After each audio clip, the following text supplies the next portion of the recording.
मेरी पूजा। डॉक्टर सर्वपल्ली राधाकृष्णन। जी हाँ, आज की इस वीडियो में हम देश के महान शिक्षक डॉक्टर सर्वपल्ली राधाकृष्णन के बारे में जानेंगे, उनके कुछ विचारों को जानेंगे और ये भी जानेंगे कि 5 सितंबर को ही शिक्षक दिवस क्यों मनाया जाता है।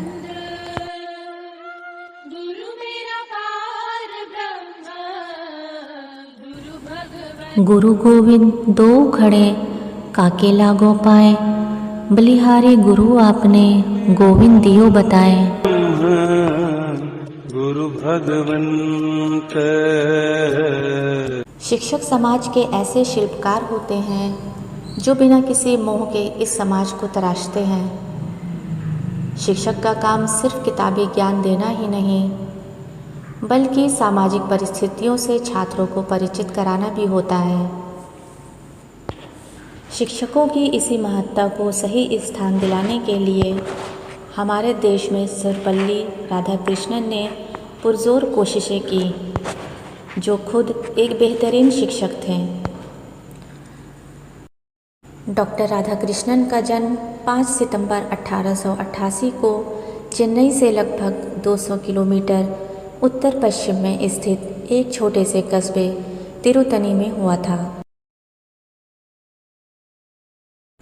उनके पिता का नाम सर्वपल्ली वी रामास्वामी था और माता का नाम श्रीमती सीताम्मा था। रामास्वामी एक गरीब ब्राह्मण में और तिरुतनी कस्बे के जमींदार के यहाँ एक साधारण कर्मचारी के समान कार्य करते थे। डॉक्टर राधाकृष्णन अपने पिता की दूसरी संतान थे। उनके 4 भाई और एक छोटी बहन थी। 6 बहन भाइयों और 2 माता पिता को मिलाकर 8 सदस्यों के इस परिवार की आय अत्यंत सीमित थी। इस सीमित आय में भी डॉक्टर राधाकृष्णन ने सिद्ध कर दिया कि प्रतिभा किसी की मोहताज नहीं होती। उन्होंने न केवल महान शिक्षाविद के रूप में ख्याति प्राप्त की, बल्कि देश के सर्वोच्च राष्ट्रपति पद को भी सुशोभित किया। स्वतंत्र भारत के पहले उपराष्ट्रपति और दूसरे राष्ट्रपति सर्वपल्ली राधाकृष्णन को बचपन में कई प्रकार की कठिनाइयों का सामना करना पड़ा। सर्वपल्ली राधाकृष्णन का शुरुआती जीवन तिरुतनी और तिरुपति जैसे धार्मिक स्थलों पर ही बीता। यद्यपि इनके पिता धार्मिक विचारों वाले इंसान थे, लेकिन फिर भी उन्होंने राधाकृष्णन को पढ़ने के लिए क्रिश्चियन मिशनरी संस्था लुथरन मिशन स्कूल तिरुपति में दाखिला करवाया। इसके बाद उन्होंने वेल्लूर और मद्रास कॉलेजों में शिक्षा प्राप्त की। वो शुरू से ही एक मेधावी छात्र थे। अपने विद्यार्थी जीवन में ही उन्होंने बाइबल के महत्वपूर्ण अंश याद कर लिए थे, जिसके लिए उन्हें विशिष्ट योग्यता का सम्मान भी प्रदान किया गया था। उन्होंने वीर सावरकर और विवेकानंद के आदर्शों का भी गहन अध्ययन कर लिया था। सन 1902 में उन्होंने मैट्रिक की परीक्षा अच्छे अंकों में उत्तीर्ण की, जिसके लिए उन्हें छात्रवृत्ति प्रदान की गई। कला संकाय में बीए की परीक्षा में वो प्रथम आए। इसके बाद उन्होंने दर्शन शास्त्र में एमए किया और जल्द ही मद्रास रेजिडेंसी कॉलेज में दर्शन शास्त्र के सहायक प्रधानाध्यापक नियुक्त हुए। डॉक्टर राधाकृष्णन ने अपने लेखों और भाषणों के माध्यम से विश्व को भारतीय दर्शन शास्त्र से परिचित भी कराया। चलिए जानते हैं उनके दाम्पत्य जीवन के बारे में। उस समय मद्रास के ब्राह्मण परिवारों में कम उम्र में ही शादी संपन्न हो जाती थी और राधाकृष्णन भी इसके अपवाद नहीं रहे। 1903 में 16 वर्ष की आयु में ही उनका विवाह दूर की रिश्तेदारी में सिवा कामों के साथ हो गया। उस समय उनकी पत्नी की आयु मात्र 10 वर्ष की थी। डॉक्टर सर्वपल्ली राधाकृष्णन भारतीय संस्कृति के ज्ञानी, एक महान शिक्षाविद, महान दार्शनिक, महान वक्ता होने के साथ ही विज्ञानी, हिंदू विचारक भी थे। राधाकृष्णन ने अपने जीवन के 40 वर्ष एक शिक्षक के रूप में बिताए। वो एक आदर्श शिक्षक थे। एक बार डॉक्टर राधाकृष्णन सन 1938 में गांधी जी से मिलने सेवाग्राम जा पहुँचे। उस समय गांधी जी देशवासियों से मूंगफली खाने पर जोर दे रहे थे। बापू लोगों को दूध पीने से मना किया करते थे। उनका मानना था कि दूध गाय के मांस का ही अतिरिक्त उत्पादन है। जब डॉक्टर राधाकृष्णन गांधी जी से मिलने पहुँचे तो गांधी जी ने उनसे भी ये बात कही। तब डॉक्टर राधाकृष्णन ने जवाब दिया, तब तो हमें माँ का दूध भी नहीं पीना चाहिए। डॉक्टर राधाकृष्णन अपनी हाजिर जवाबी के लिए भी बहुत मशहूर थे। डॉक्टर राधाकृष्णन को 1949 में सोवियत संघ में भारत का प्रथम राजदूत बनाकर भेजा गया था। उस समय सोवियत संघ के मार्शल स्टालिन का दबदबा इतना था कि पूरी दुनिया उनसे कांपती थी। रूसी नेता डॉक्टर राधाकृष्णन के बारे में जानते थे, लेकिन उनकी ख्याति से परिचित नहीं थे। मार्शल स्टालिन के साथ एक मुलाकात के दौरान राधाकृष्णन ने सम्राट अशोक के जीवन की घटना सुना डाली और कहा, हमारे देश में एक बड़ा प्रतापी राजा हुआ था। अपने पराक्रम से उसने कई राज्यों को जीतकर अपने साम्राज्य में मिला लिया था, लेकिन एक भयंकर युद्ध के बाद उसके मन में हिंसा के प्रति इतनी नफरत भर गई कि वो साधु बन गया। स्टालिन समझ नहीं पाए तो राधाकृष्णन ने उन्हें कहा, आप भी ऐसे ही हिंसात्मक मार्ग से चलकर सत्तारूढ़ हुए हैं, इसलिए अब आपको ये मार्ग छोड़कर उसी राजा वाला मार्ग अपनाना चाहिए। गुरु मेरी पूजा। डॉक्टर राधाकृष्णन प्रतिभा के धनी थे, अपने राष्ट्र प्रेम के लिए भी विख्यात थे। फिर भी अंग्रेजी सरकार ने उन्हें सर की उपाधि से सम्मानित किया था। डॉक्टर राधाकृष्णन के पुत्र डॉक्टर एस गोपाल ने 1989 में उनकी जीवनी का प्रकाशन भी किया। इसके पूर्व डॉक्टर सर्वपल्ली राधाकृष्णन के व्यक्तित्व तथा जीवन की घटनाओं के संबंध में किसी को भी आधिकारिक जानकारी नहीं थी। स्वयं उनके पुत्र ने भी माना कि उनके पिता की व्यक्तिगत जिंदगी के विषय में लिखना एक बड़ी चुनौती थी और एक नाजुक मामला भी। लेकिन डॉक्टर एस गोपाल ने 1952 में न्यूयॉर्क में लाइब्रेरी ऑफ लिविंग फिलोसफर्स के नाम से एक श्रृंखला पेश की, जिसमें सर्वपल्ली राधाकृष्णन के बारे में आधिकारिक रूप से लिखा गया था। स्वयं राधाकृष्णन ने उसमें दर्ज सामग्री का कभी खंडन नहीं किया।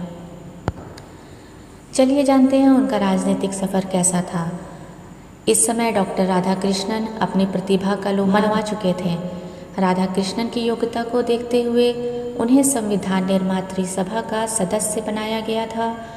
जब भारत को स्वतंत्रता मिली, उस समय जवाहरलाल नेहरू ने राधाकृष्णन से ये आग्रह किया कि वो विशिष्ट राजदूत के रूप में सोवियत संघ के साथ राजनयिक कार्यों को संपन्न करें। 1952 तक वो राजनयिक रहे। इसके बाद उन्हें उपराष्ट्रपति के पद पर नियुक्त किया गया। संसद के सभी सदस्यों ने उन्हें उनके कार्य व्यवहार के लिए काफ़ी सराहा। 1962 में राजेंद्र प्रसाद का कार्यकाल समाप्त होने के बाद राधाकृष्णन ने राष्ट्रपति का पद संभाला। राजेंद्र प्रसाद की तुलना में उनका कार्यकाल काफ़ी चुनौतियों भरा था, क्योंकि जहां एक ओर भारत के चीन और पाकिस्तान के साथ युद्ध हुए, जिसमें चीन के साथ भारत को हार का सामना करना पड़ा, तो वहीं दूसरी ओर 2 प्रधानमंत्रियों का देहांत भी इन्हीं के कार्यकाल के दौरान ही हुआ था। 1967 के गणतंत्र दिवस पर डॉक्टर सर्वपल्ली राधाकृष्णन ने देश को संबोधित करते हुए ये स्पष्ट किया था कि वो अब किसी भी सत्र के लिए राष्ट्रपति नहीं बनना चाहते हैं। बाद में कांग्रेस के नेताओं ने इसके लिए उन्हें कई बार मनाने की कोशिश भी की, लेकिन उन्होंने अपनी घोषणा पर अमल ही किया। चलिए जानते हैं उन्हें कौन सी उपाधि और पुरस्कार से सम्मानित किया गया। शिक्षा और राजनीति में उत्कृष्ट योगदान देने के लिए भारत के प्रथम राष्ट्रपति डॉक्टर राजेंद्र प्रसाद ने महान दार्शनिक, शिक्षाविद और लेखक डॉक्टर राधाकृष्णन को देश का सर्वोच्च अलंकरण भारत रत्न प्रदान किया।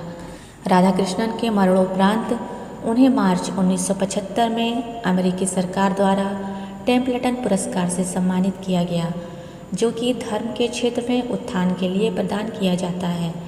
इस पुरस्कार को ग्रहण करने वाले वो प्रथम गैर ईसाई संप्रदाय के व्यक्ति थे। डॉक्टर सर्वपल्ली राधाकृष्णन सामाजिक बुराइयों को हटाने के लिए शिक्षा को ही कारगर मानते थे। जीवन के उत्तरार्ध में भी उच्च पदों पर रहने के दौरान शैक्षिक क्षेत्र में उनका योगदान सदैव बना रहा। 17 अप्रैल 1975 को सर्वपल्ली राधाकृष्णन ने लंबी बीमारी के बाद अपना देह त्याग दिया, लेकिन शिक्षा के क्षेत्र में उनके कार्यों की वजह से आज भी उन्हें एक आदर्श शिक्षक के रूप में याद किया जाता है। शिक्षक को मानव व समाज का सबसे बड़ा आधार मानने वाले डॉक्टर सर्वपल्ली राधाकृष्णन का शैक्षिक जगत में अविस्मरणीय व अतुलनीय योगदान रहा है। गुरु मेरी पूजा, गुरु गोविंद, गुरु मेरा पार ब्रह्म, गुरु भगवत। जीवन जीने की कला सिखाते शिक्षक, ज्ञान की कीमत अहमियत बताते शिक्षक। सिर्फ किताबों के होने से ही कुछ नहीं होता यदि हमें मेहनत से न पढ़ाते शिक्षक। भारत में हर साल 5 सितंबर को शिक्षक दिवस मनाया जाता है। हमारे टीचर्स, एजुकेटर्स, शिक्षकों और गुरुओं के योगदान को सम्मान देने के लिए शिक्षक दिवस मनाया जाता है। स्कूलों में रंगारंग कार्यक्रम होते हैं, टीचर्स को छात्र तोहफे देते हैं।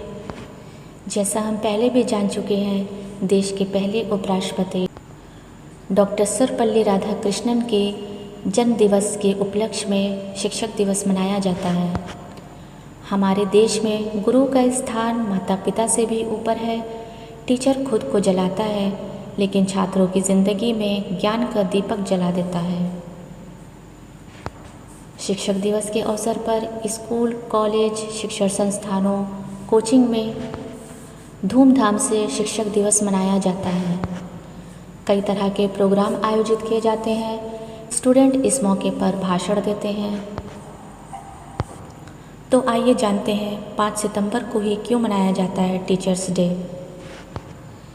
अगर टीचर्स डे के इतिहास की बात करें तो पहली बार 60 के दशक में टीचर्स डे मनाया गया था। इसके बाद से हर साल 5 सितंबर को भारत में शिक्षक दिवस मनाया जाने लगा। इस तारीख के पीछे विशेष कारण है। दरअसल इसी तारीख को देश के दूसरे राष्ट्रपति डॉक्टर सर्वपल्ली राधाकृष्णन का जन्म हुआ था।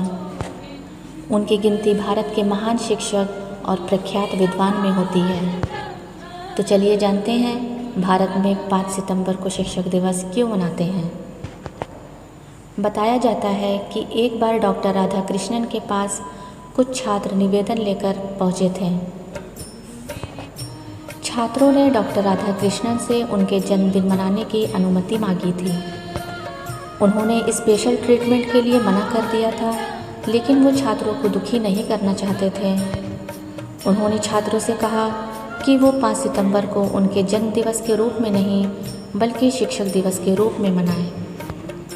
तब से देश के हर शिक्षण संस्थान में 5 सितंबर को शिक्षक दिवस के रूप में मनाया जाने लगा।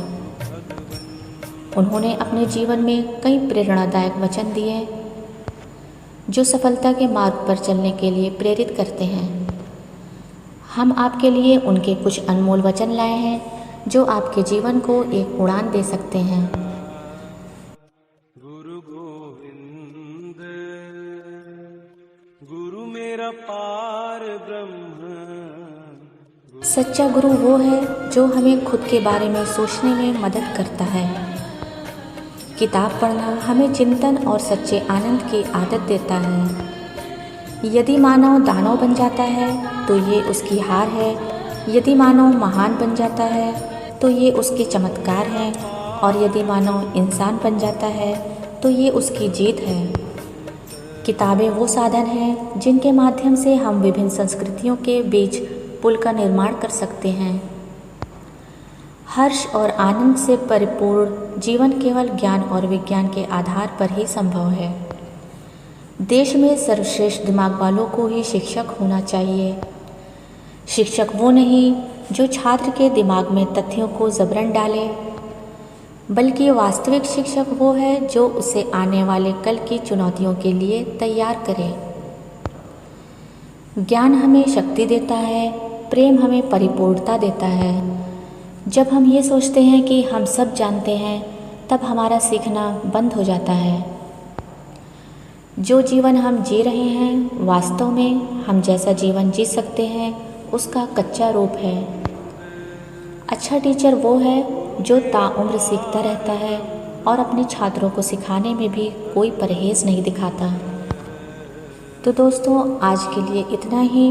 आप सबको शिक्षक दिवस की ढेर सारी शुभकामनाएं। गुरु मेरा